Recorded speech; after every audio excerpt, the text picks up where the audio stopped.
That if you are vaccinated, you have a very high degree of protection. Please get vaccinated. It will protect you. Well, I don't have the data or the stats or anything like that, but I do know that the whole thing was absolute bullshit now.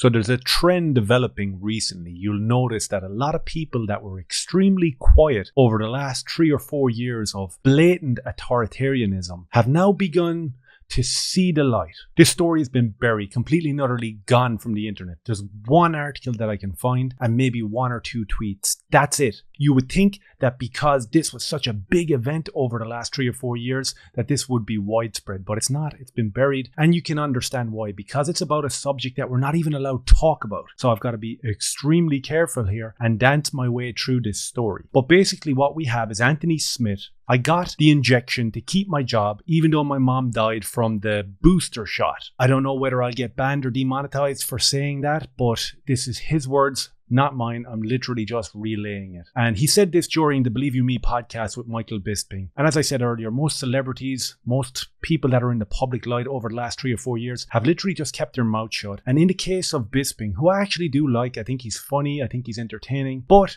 he did shill for a lot of stuff, and he's the type of guy who doesn't develop his own opinion. He waits to see and read the room, and that's fine as well. These people with the fluoride stare, they're all around us, these automatons, and with these people you have to take what you can get from them in terms of they might be a little slow to the party, but they've arrived finally. So let's just hear exactly what Anthony Smith and Michael Bisping said during their recent conversation.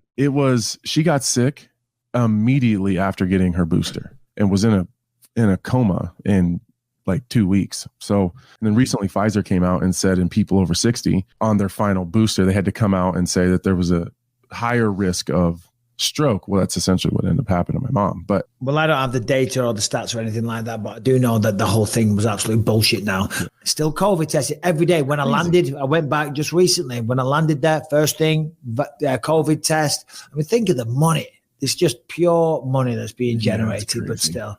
And look, even though it's 3 years too late, finally it is good to see people that are prominent, especially in sport and in the UFC, come forward and actually tell their story. I just wish there was more of a buzz around it. I mean, we can be angry at the fact that these exact people like Michael Bisping and Anthony Smith, I'm sure, were calling for people to be masked up and jabbed up about 2 or 3 years ago. Some of us were locked in our houses, we were locked in our countries, we weren't allowed to leave until we actually toed the line and did exactly what the government authoritarians told us to do. But we held tight, we held strong, and we're still here right now. And of course, with these celebrities and people in general, there's always going to be the essence of buyer's regret. That happens with everyone. You know, when you purchase a phone and you realize you could have bought it cheaper in the store 2 doors down, you don't really want to accept it. You know that you were caught, but again, it takes a lot to come out and say it. Bisping came out and he owned up. He said he was all for it. Anthony Smith came out and really put the foot to the floor with this one. And I think that it deserves more attention than it's getting. You know, we saw the same thing just this week with Conor McGregor. He went off on a big, huge rant about the national broadcaster here in Ireland, calling them robbers and thieves and absolutely vile scum.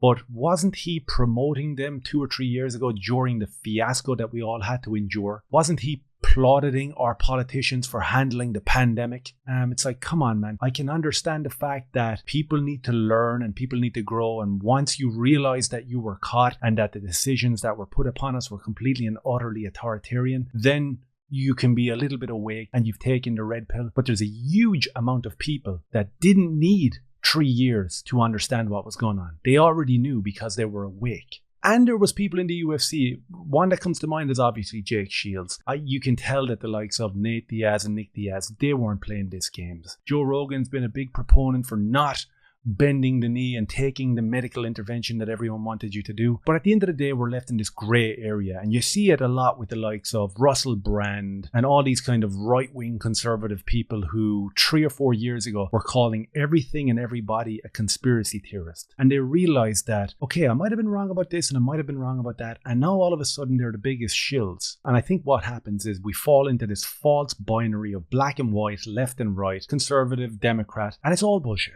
None of these people actually care about you. Their entire mission is to take money out of your pocket and line their own. That's it. That's it. It was never about health. It was always about wealth and how to take yours. And these are like ideas that might be a little bit beyond Bisping and Anthony Smith. A lot of people have been injured from these injections, and people say, isn't it crazy? Mustn't we take action against the government who forced us to do it? Otherwise our jobs would have been taken. And yes, that is appalling when you are forced to do something. But remember, the information was always there. It was always there. It was at the end of your hand, stuck on the brain rot box. It was right there. All you had to do is show a little bit of enthusiasm to learn, to investigate, and to critically think. And a lot of people failed what essentially was an IQ test, a worldwide societal IQ test. The majority of you failed.